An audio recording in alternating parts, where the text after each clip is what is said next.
Hi everyone, happy Thursday. Got a lot on the agenda today. Bouncing around from project to project. All to do with diorama and wargaming miniature type stuff.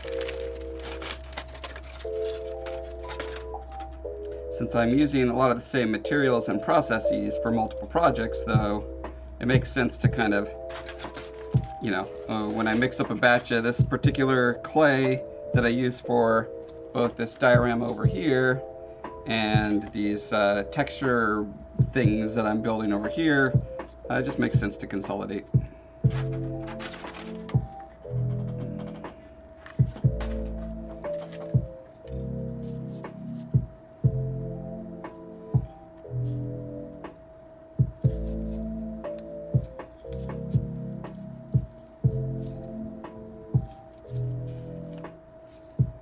Everyone's Thursday is going well.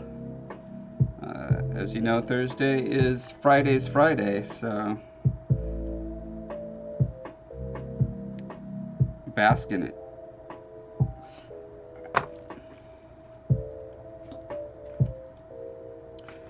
Another thing I wanted to check on is these guys. So I'm trying to build up a library of textures that I can just cast when I need them. And one of them that I would like is, like a hexagonal paver stone or wall texture, something like that. So I got these, I think they're candy molds for chocolate or something. And I've been experimenting with what is the best material to cast these little paver stones out of. So this is freeform air, and it's got a little bit of flexibility to it, especially when it's thin. You can see it bends quite a bit, which is kind of nice, kind of not nice. Depends on what you're trying to do with it. One of the great things about this other stuff that I'm using, it's kind of like a plaster. It's called water putty. I probably shouldn't breathe in the dust.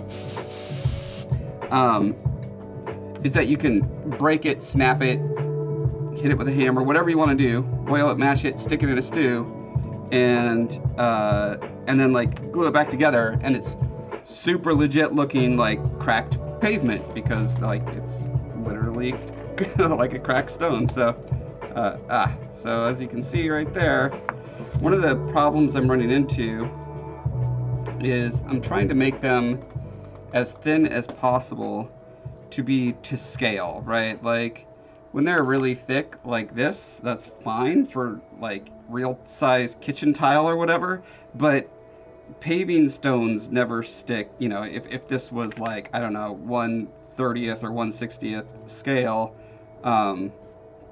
that's way too big for a paving stone. So I've been trying to get them as thin as possible, but the thinner they get, the more prone they are to cracking when I don't actually want them to crack. This was the first batch I poured where I tried to get them as close to my target desired thinness, and as you can see, I'm having trouble getting them out without cracking them. And I'm right at the point where I'm just about ready to actually cut these out and just have just the shallow bowl part of it. Although this is something I haven't tried before, sort of pre-stretching the mold. Maybe that helps. Oh, look at that, look at that. Beautiful. Got out a clean one. Now it's interesting, there's other properties that come along with these different materials as well. So one of them you may be able to see here. I mean, if it would ever figure out what I'm trying to focus on, is that it gets these little bubbles and stuff in the, especially around the corners and edges, which works fine for, organic worn stone. I think if I'm going to do like a more sci-fi version of this, for like a Warhammer 40K or something, I would probably just 3D print these. But I don't have the problem with the freeform air as much. This is the 2-part epoxy clay. I can press it down pretty well. I still get little imperfections here and there. But if I really wanted to work at it, I could probably do it without getting those imperfections. One of my ideas for these texture sheets is to have a sort of one side of it be like pristine, and then the other side be a more damaged, so that I could just flip it around. I could have these sheets of flexible rubber, like much like this. So this is a resin that I poured on a fondant decorative mat, and now I can do whatever. I could wrap it around pillars, I could put it on walls, floors, ceilings, etc. You can see I was cutting it up and put it on the background of that gate there. And so I want sheets of this in every kind of diorama texture imaginable. So that's kind of what I'm working on building up right now. And you can imagine if it was like a nice beautiful version on one side, and then on the other side of the same sheet it's the same thing but with lots of cracks and dings and chips and stuff, how useful that would be. Because if I'm going to be casting anyway, if I'm doing a 2-part mold, there's no reason not to have some kind of detail on the back. Well, there is one reason. The reason being that it's going to add a little bit of thickness, which is going to make it a little bit less flexible. So, depending on the texture, I may or may not want to do that.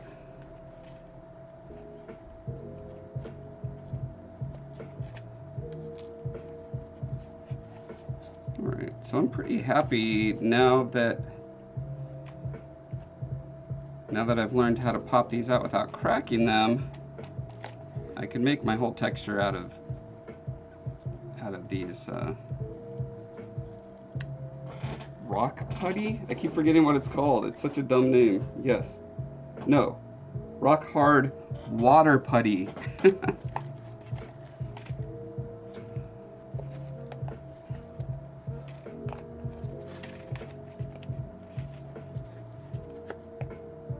Oh, that one didn't work.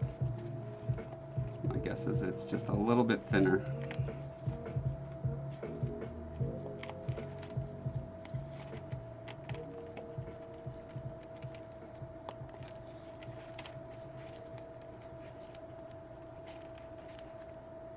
But hey, if I've got like 80–90% success rate with these, that's still pretty good.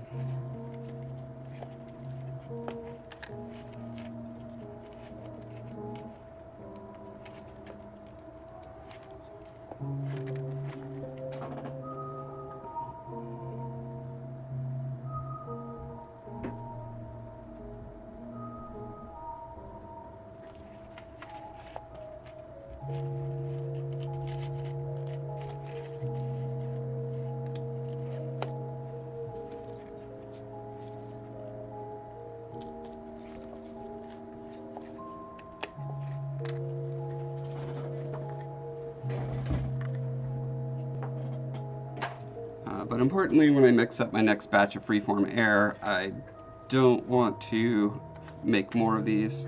I've got plenty of freeform air versions over there.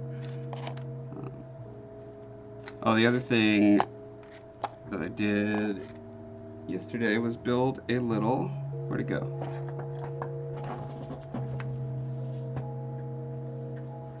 Here it is.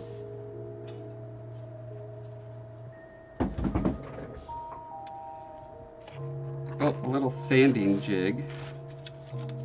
So it's got these metal rails on it that allow me to do the sanding at a very consistent thickness, so that when I lay them on a sheet, they can start out very even. Like I want to make them uneven for the sort of older heaved earth cracked version, but for the pristine version I don't want them all wobbly. So.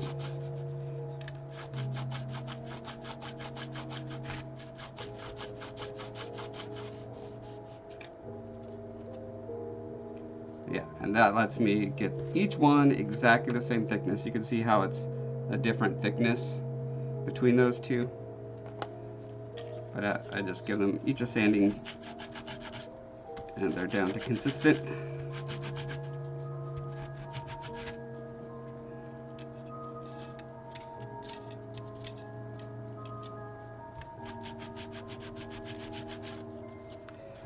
But I'm not going to spend the stream doing that. That would be boring. I want to do something more fun, which is building an ashlar stone wall texture. I just got this in the mail yesterday from Naughty Boys coal company. Not what it sounds like. This is literally coal, and I've been smashing it into these little pieces. So coal has the property of shearing in a fairly like scaled way. Like it looks like smaller broken rocks, as opposed to a lot of rocks, if you break them, their cracks don't look like scale miniature, right? So I think I'm gonna start by just putting down a layer of clay that I can then just press the stones into. And for that, I'm using Freeform Air 2-part epoxy clay.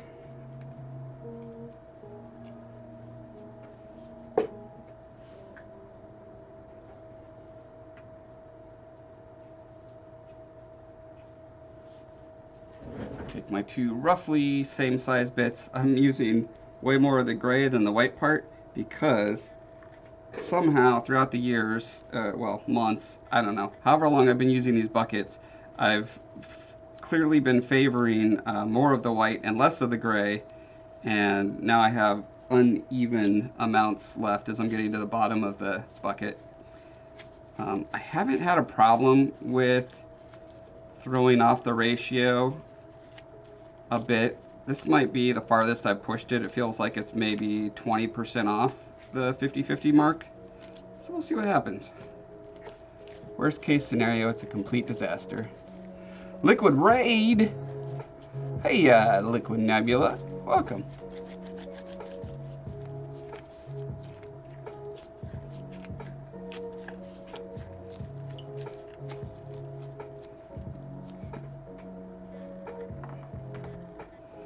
I like to mix a little bit of So Strong pigment into here, so it's not just white. It's just easier to see if it's gray instead of practically white.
And then because this is curved, because I originally made it for a pillar, I need to flatten it out.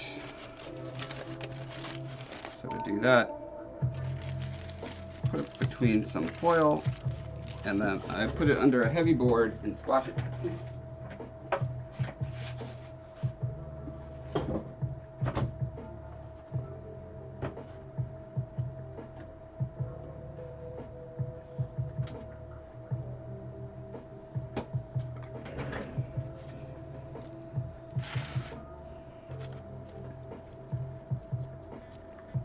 So one thing I want to experiment with, I would really love these textures to be tileable,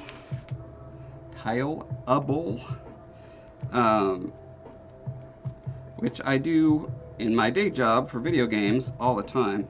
It's a little more challenging in real life, but I'm going to see if I can pull it off. Essentially what it means is that I need to have whatever profile, let's go with profile, sticking out one side, the inverse of that, like a lock and key, is on the other side. And if I'm super clever, which I don't know if I'll be able to be this clever, if I can make each quarter be the same, then what I can do is copy that over to each other quarter, and then every sheet can be rotated arbitrary, like any of 4 directions, and it would fit together on all of them. We're gonna see if I can pull this off. I don't know if I can. We'll find out. Let's see.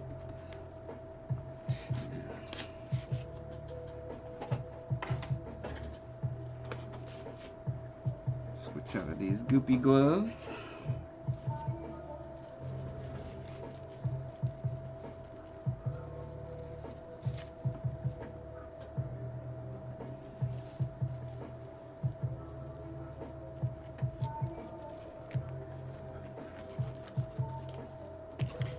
I'm going to be making these 8 inches by 8 inches because that is the size that I can fit in a pressure pot to when I cast the resin pieces.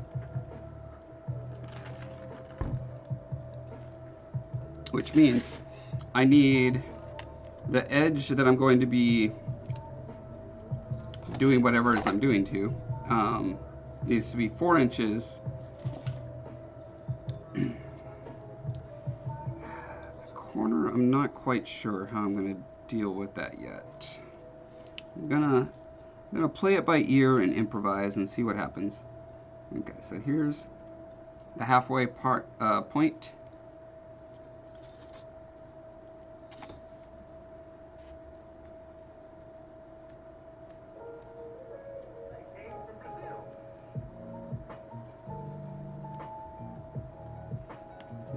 And I think, oh right, I want to leave this little section clear so that whatever I cast from here, I can then plop into there.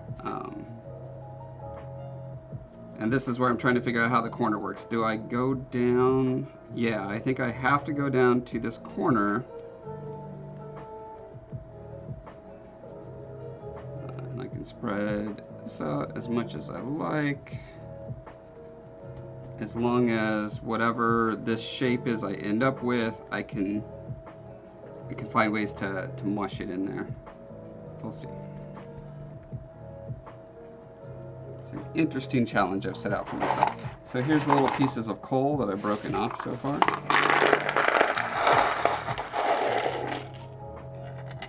I could just dump them right on there and start pressing them into place, but there are definitely some better looking bits, like sides to these, better and worse sides. For instance, this side right here, it's pretty darn flat. It's not very exciting. That side has a lot more interest in it.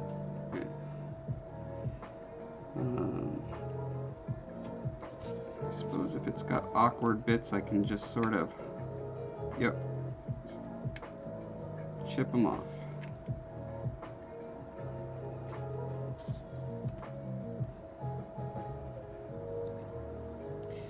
And I'm wanting to make this a unidirectional texture. Meaning I don't want it to like flow in one direction, because if you're putting this at any angle, you're going to want it to not look weird at any angle as well. Okay.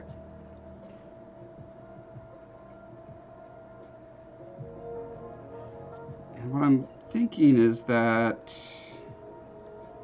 what I'm going to need to do is, after I kind of get them cemented into place, I'm going to need to go in and clean up.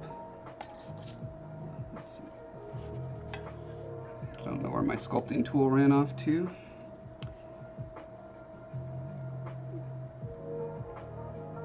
I'm going to want to minimize these undercuts here.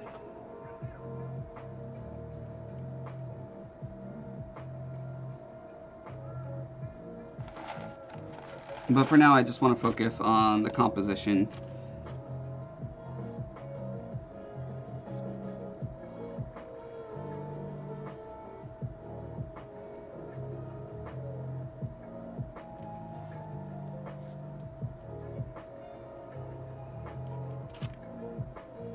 Now I've got one kind of going that direction and two going that direction. I want to make sure the next one I do is that direction, so that it keeps a its unidirectional flavor. All right, I'm gonna have to bite the bullet and actually move some stuff around to try to find my sculpting tool. Where did I hide it from myself? There it is.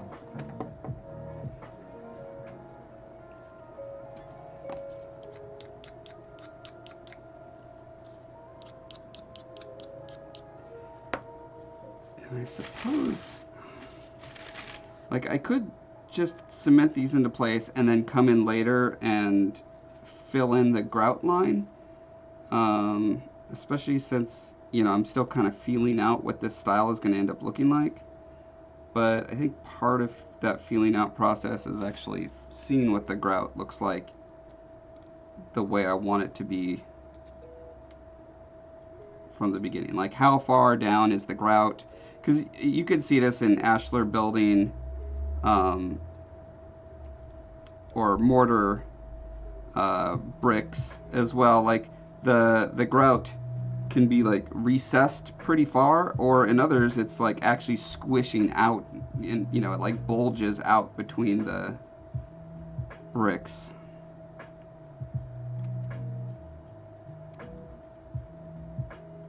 And I feel like for this I probably want it to be a little recessed, because these have these really nice jaggedy edges that I want to you know, fully take advantage of.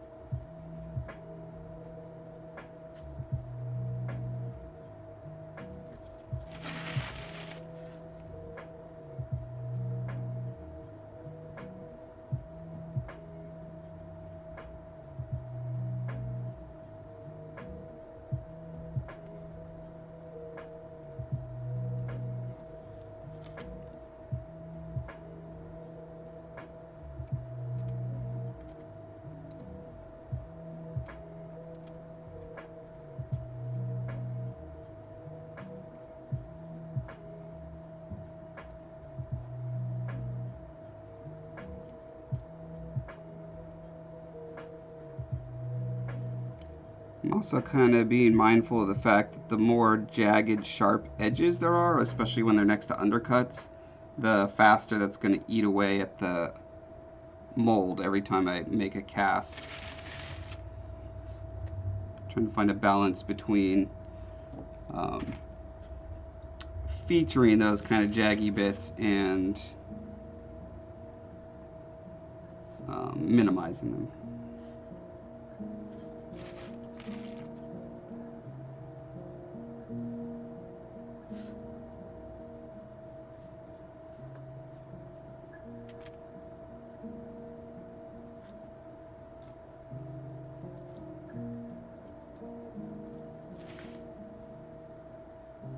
Now this piece is nice because it has a little bit of up and down and left and right flow to it.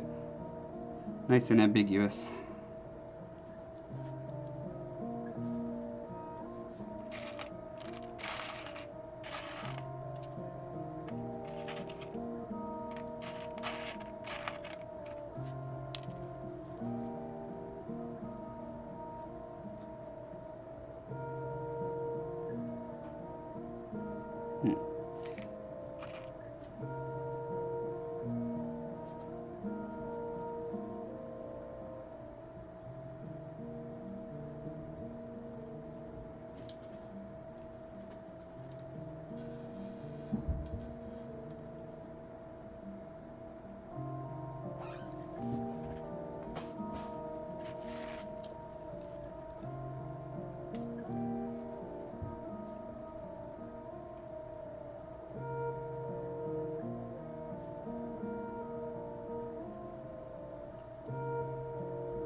I'm wondering if this corner piece might be better if I left it as the mortar, because then I can kind of futz with it easier than I can with these pieces that require a lot more delicate touch, and they fracture as opposed to carve. So I think I'm going to put sort of a simulation one of these pieces here. Let's see how that turns out. Because ideally it comes in at, I think, like a 45-degree angle, really. Because, yeah, it would be 45.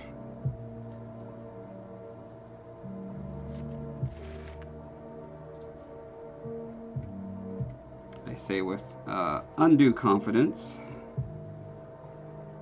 But the nice thing about that is then it's just like hugging this edge as grout. I am grout.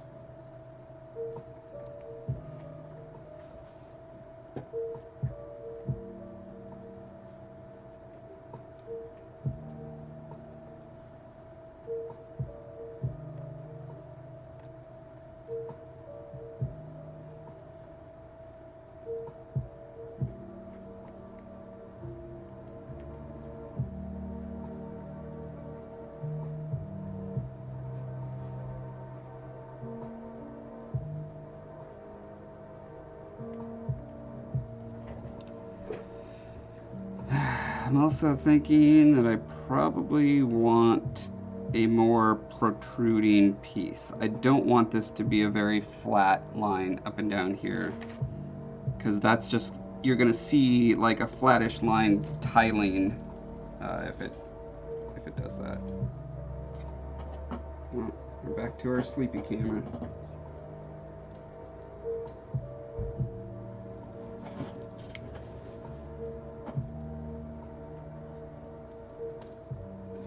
That needs to be tightened. Maybe it's that. Aha! Okay, I found the proper tightener this time.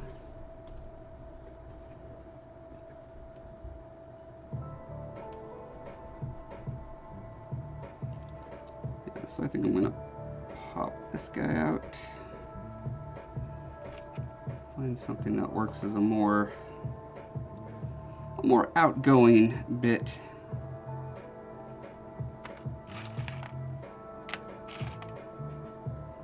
Ooh, that's a nice piece.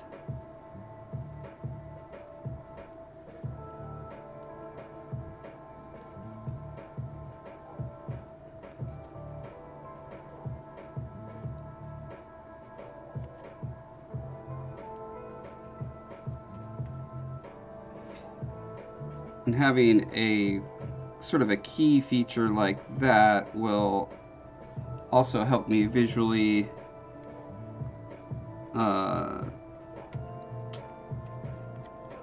I guess recognize, be able to tell that it's working properly, or if it's not working properly when I make a mold of this and then stamp it around the sides.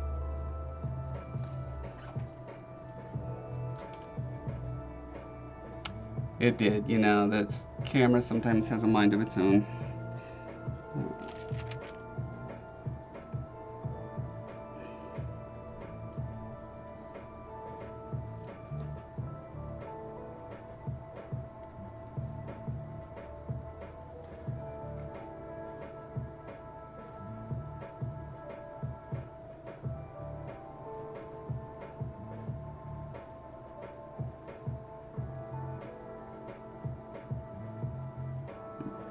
You know what?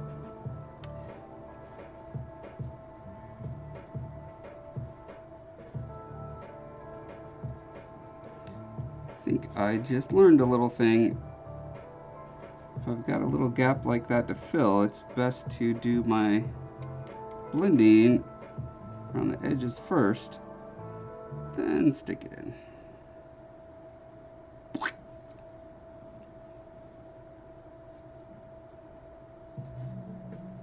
Still got to do the blending into it, but it's not, it's easier to manage when one side is already sort of taken care of.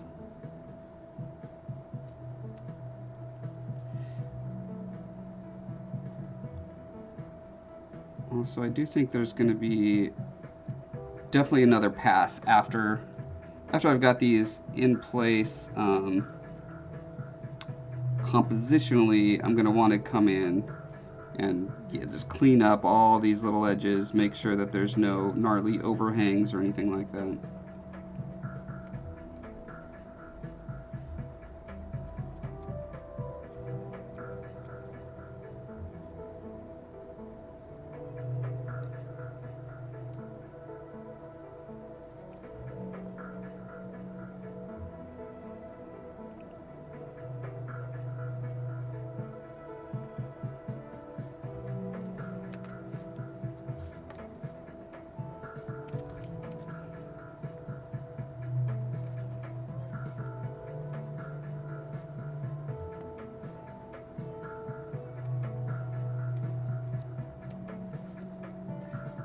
I might actually not even want to be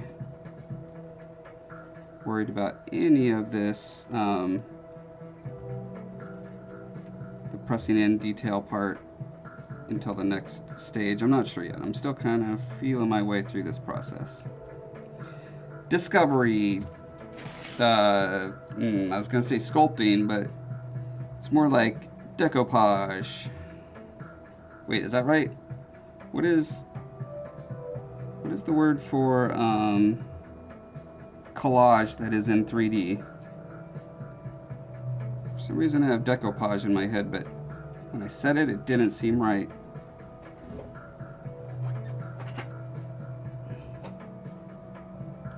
Oh God. Poor camera. It's just having such a day.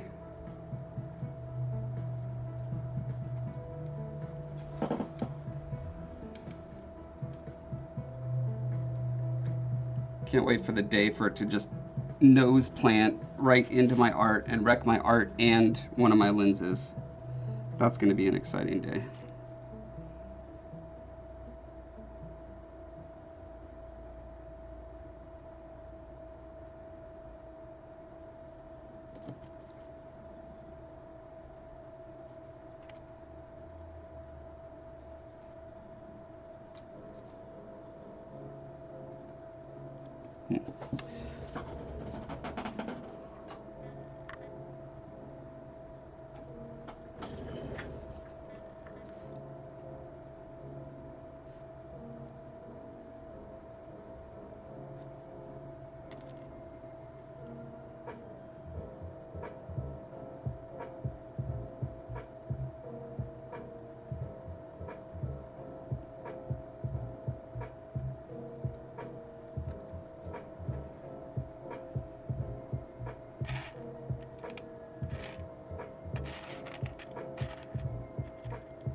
decadent,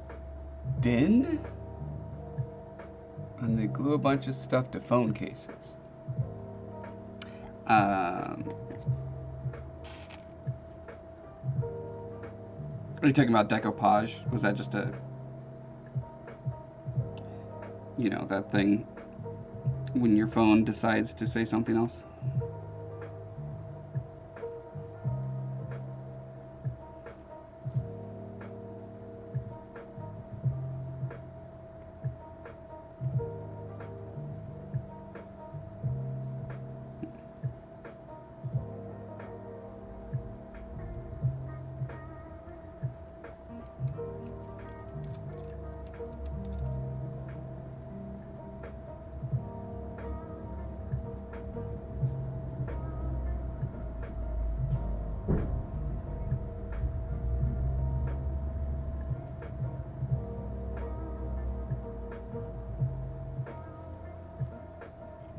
There's also bedazzling, if anyone remembers that from the 90s? Is that the 90s? The bedazzler. Everyone was sticking rhinestones on everything that they could get their hands on.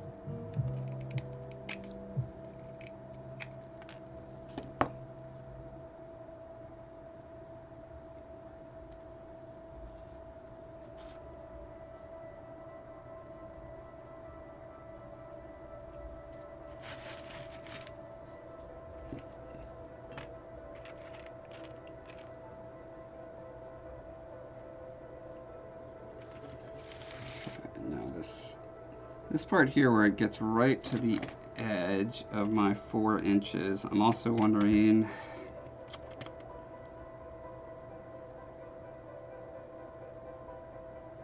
I guess I probably want it to be similar to what's going on here with the 45 degree.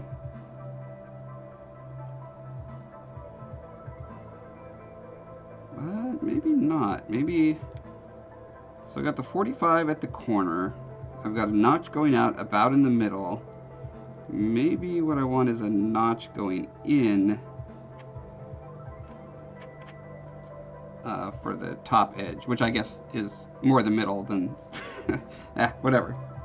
We'll come up with nomenclature later.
Decadent is a Japanese term. Okay.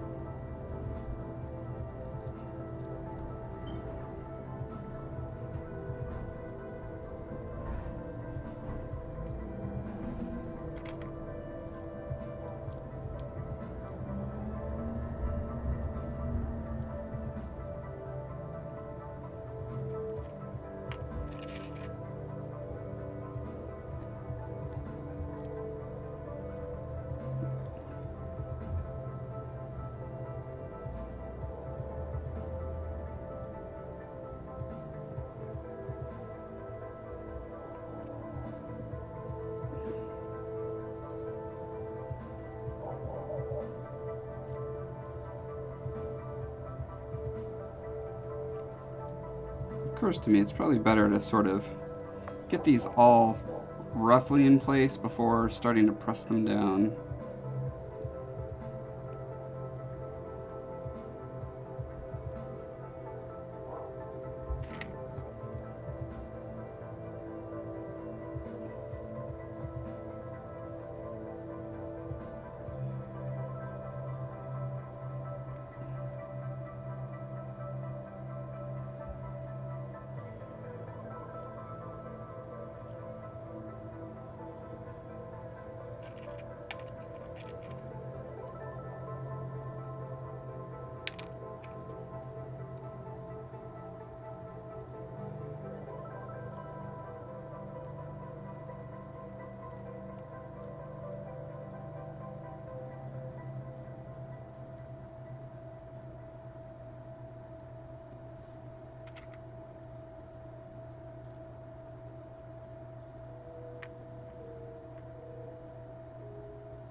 Trying to move my head back and like squint and get a sense for the composition. Like, am I accidentally introducing a flow where I don't want one, or a distribution of pieces that seems weird in some way? Like, I kind of feel like I've got most of my bigger chunks here and they're getting smaller as they move in this direction.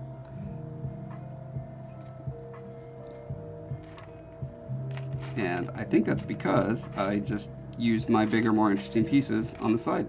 I have, this is the bag that they came in. So I'm going to see if there's maybe a piece or two that is close to sizes that I'm using. I don't want to, like, this is probably too big. Like, it would totally work if I were just making a wall or whatever, but since I need this to be a repeating pattern, if there's one stone that stands out particularly against the others, then you have the problem of you just, like, your eye picks it up when you see it repeating.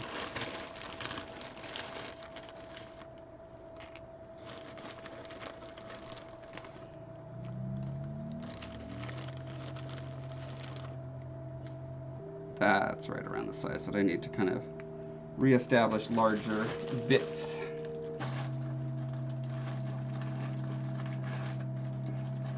Hey, Darling Creepshow. These are just coal from Naughty Boys Coal Company.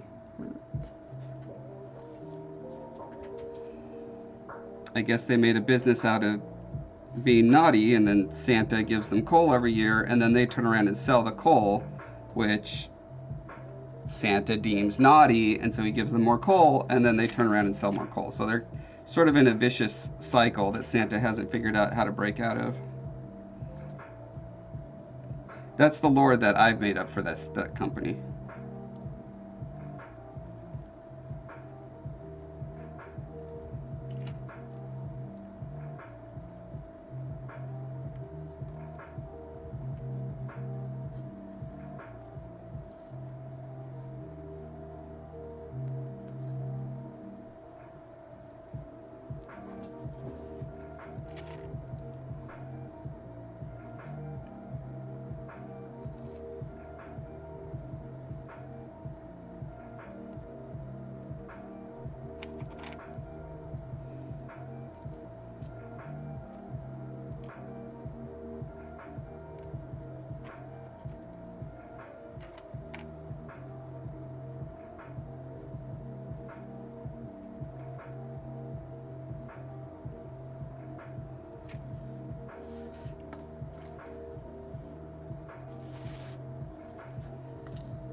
Yeah, I heard many years ago that this is the kind of rock that they used to make molds for scale, scale rocks, like that set of model railroad rocks that is in every hobby store that have been around for like 50 years. I believe those were made from coal chunks. And so I thought, you know what? I should get my own.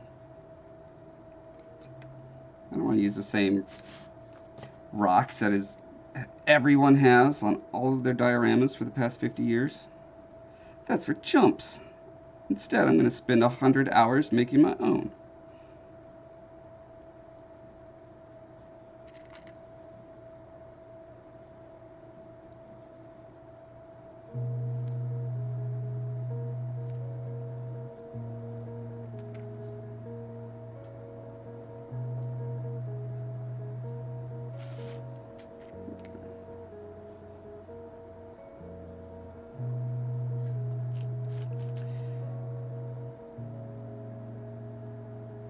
I think rather than filling out the rest of this, I'm going to let this piece sit for now. Come back to it after I've had a chance to think about it for a little bit. The idea is to mold. I threw away that other mold. So I did this with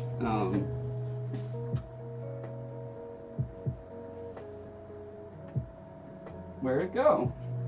Where I put? Huh.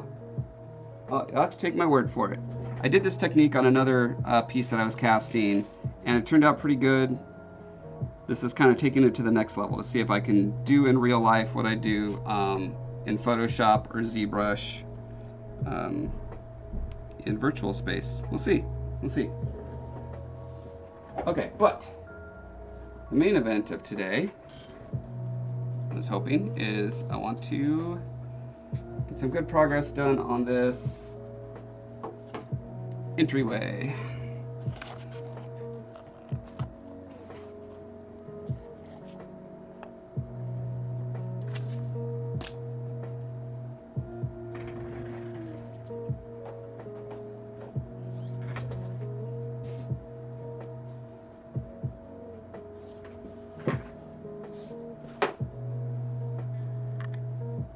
Kind of low-key freaking me out that I can't find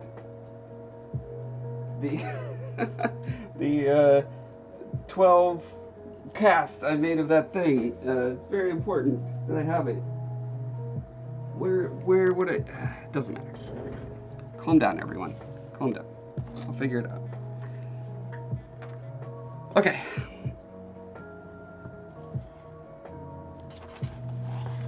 So what we're trying to do here is make this beautiful top area that is hard to make out in the mist. I did my best in photo mode in Shadow of the Colossus, and then in Photoshop to make it as clear as I could despite all the mist and fog. But yeah, I pretty much drew it out like so. I'm doing roughly about that there. The next part I need to work on is these little triangular, I don't know what they are. Are they buttresses? Buttresi? Butterbutts? This is another shot. Okay, so basically I think what I'm gonna do, like, I'm gonna easy mode it real quick and see if that works. If easy mode works, great. On to the next step. If not, we'll figure something else out. Because this little triangle guy that I got here is more or less about the same size. So I'm just gonna trace this on a piece of XPS, cut it out, and see what happens.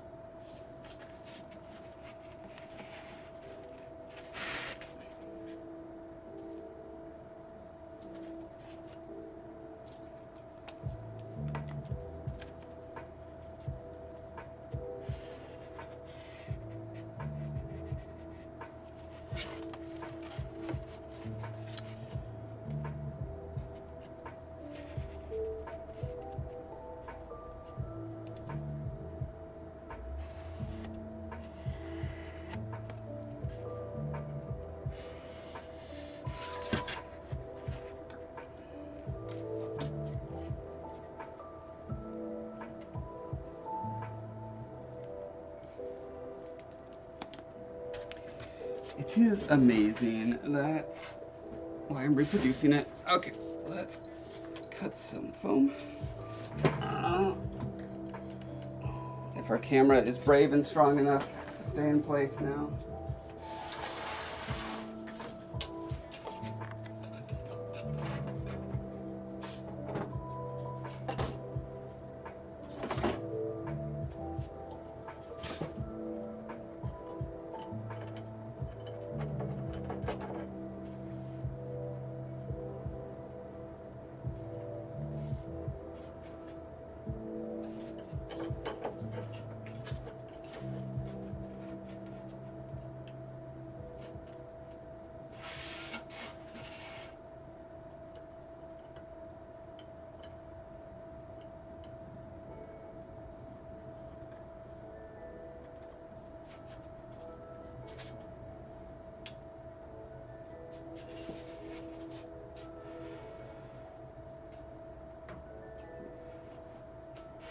That's weird. Sure measured that wrong.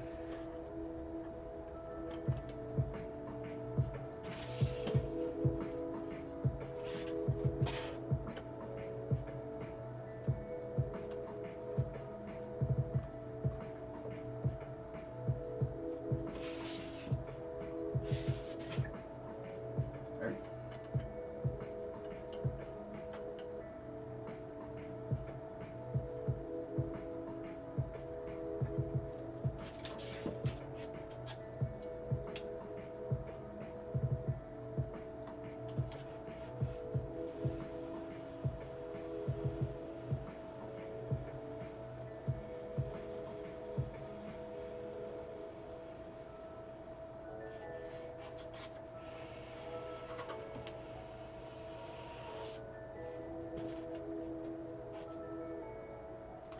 Actually, you know what?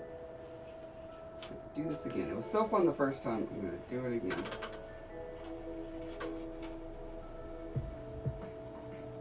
Run it a little bit further because I want to make some strips that I can use for the other details of it.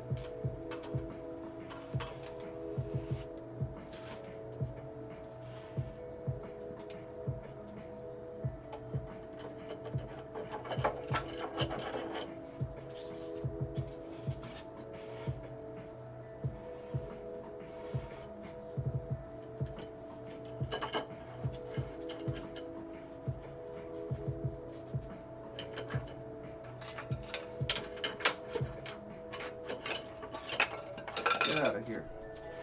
The thing is a piece of garbage.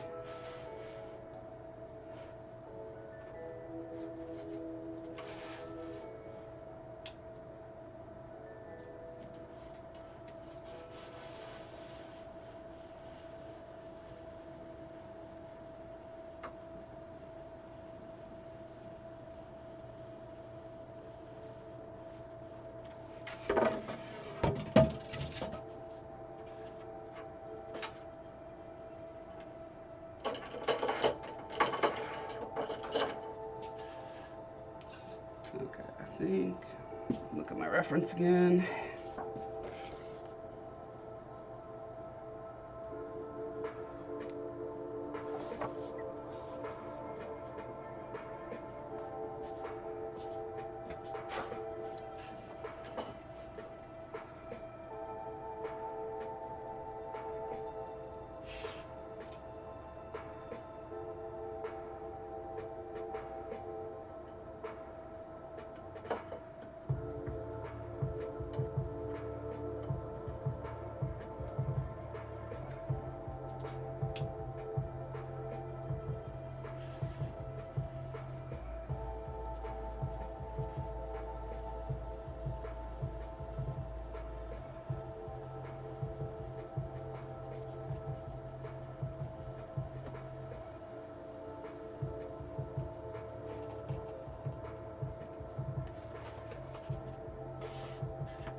Okay.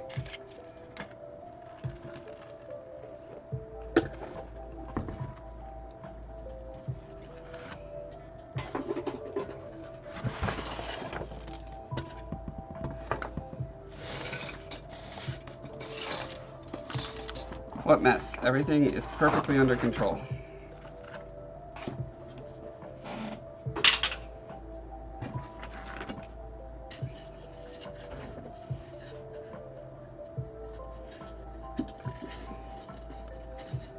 Essentially going to be doing something like so-ish.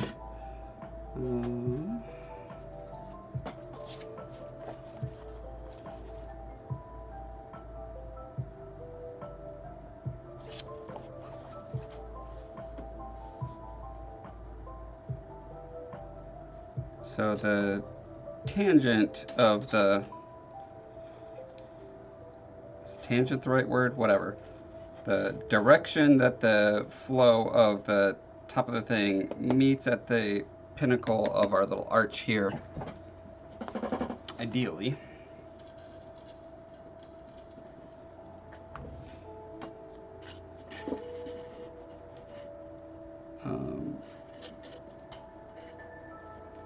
That's gonna make the little pillars a lot more squat looking than they are in here, so I think these need to be cut down a bit. Yeah, they're just a little too tall. That's an easy fix.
Yeah, so now this could go up higher.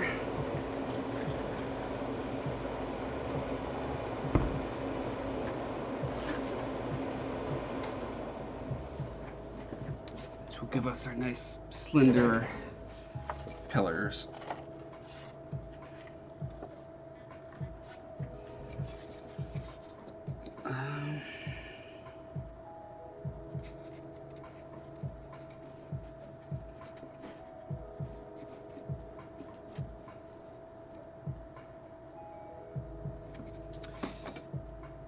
And then these little offcuts that I did here can make the nice little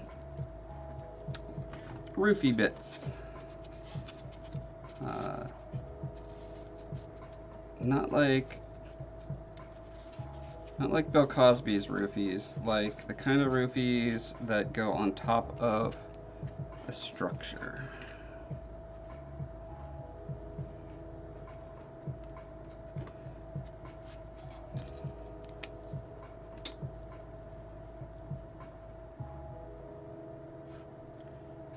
Just kind of hang over a little bit. And then there's another little thing that goes under there.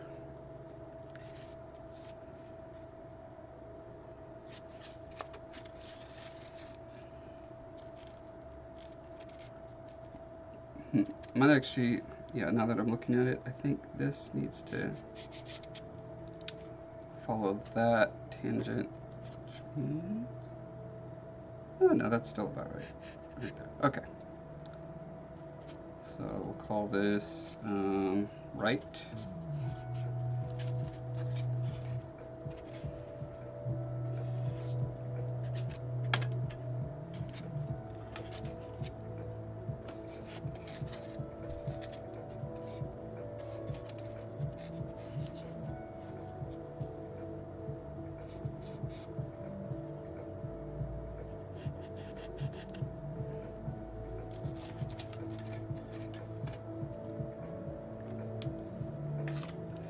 And these ones we can easily just cut with a X-Acto.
Before I glue these on, I think I might as well do the little tile work that's on the front of them. I actually have these tiles that I made.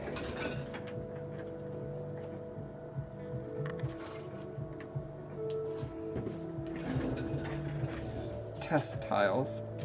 They're very thin, very fragile.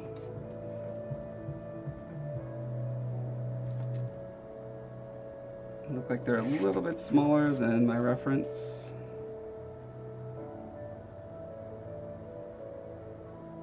Do I care? Let's see. I can always go back to these if I don't like this other thing I'm going to try, which is just doing however wide this ruler is, tiles.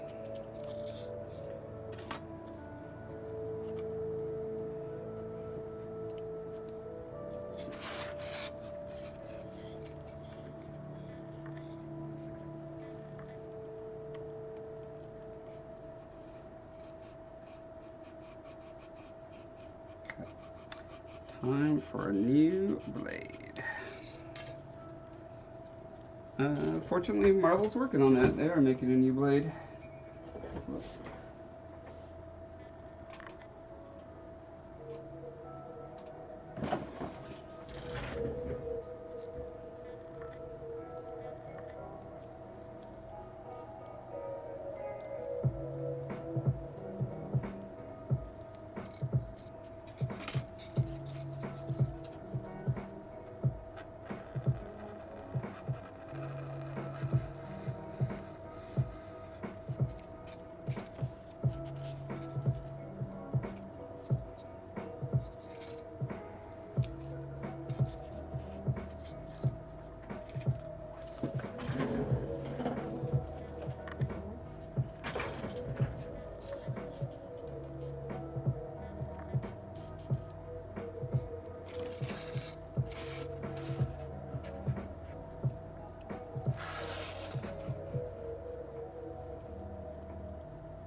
with that now, you know what?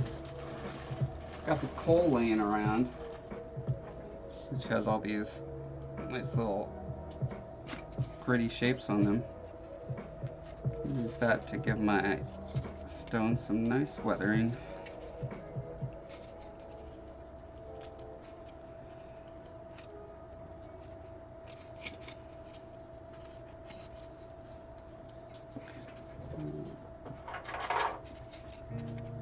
I do want to keep it a little bit varied. Oh, no, wait.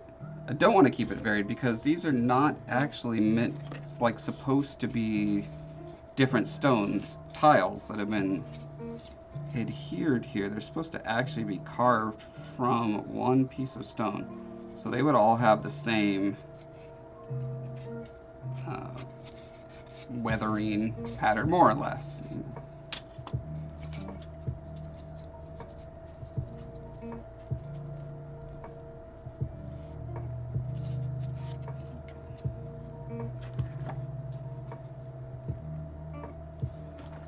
And then this is a good place to put a decorative strip, which we have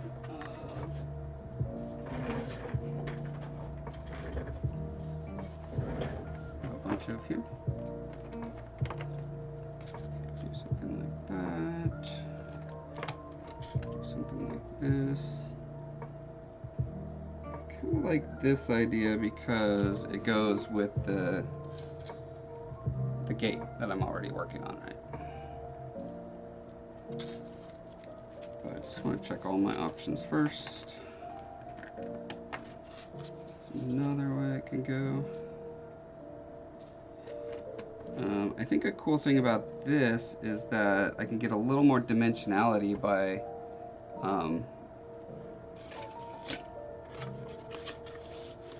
doing yet another layer like so, and then this is sort of inset into there. So a nice sandwiched thing, which I think is kind of what's being implied by the texture. It's really hard to tell. It's very small and grainy, but I think that gets the general idea across pretty well.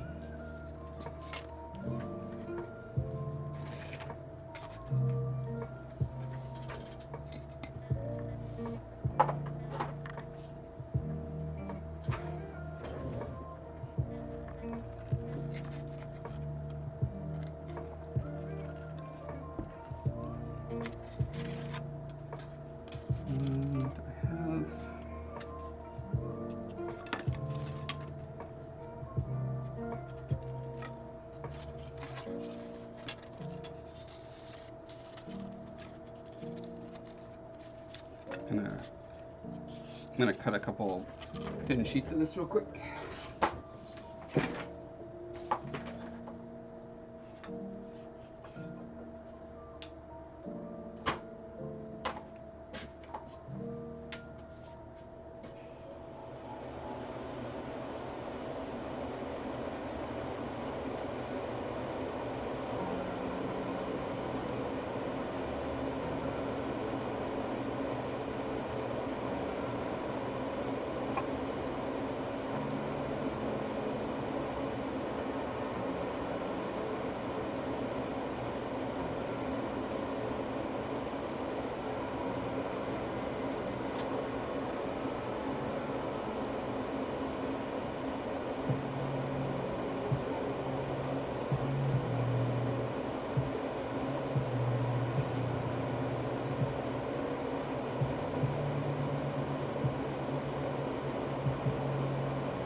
Trying to be careful not to do another injury on this stream. But it was last Thursday, right? Yeah, I was streaming here when I stabbed my finger real good with the X-Acto. It still hurts. Like, it's still got a, like, it went, I don't know how deep it went. It went deep enough that it still hurts a week later.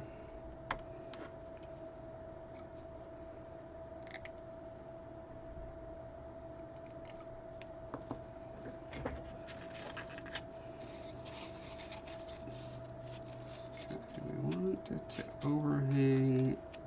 Yes. The answer is yes.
what's going on here, so I'm going to do some ruined weathering.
This one was cast in a lot more brittle resin.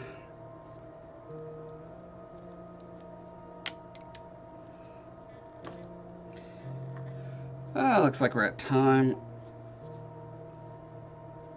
Let's go visit another cool artist, please. Sounds like a fun thing to do. I'm up for it. I'm up for it if you all are up for it. If you like art stuff and chill art streams, you can check out my Twitch at Josh Foreman. And if you want to see edited tutorial type videos, I'm also Josh Foreman on YouTube. And you should follow me on Instagram for news on both of those things.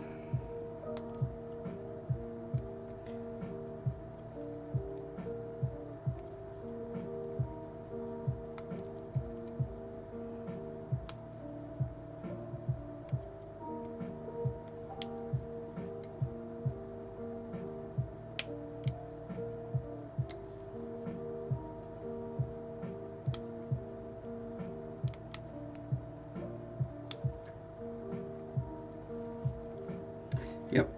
Have a good one, everyone.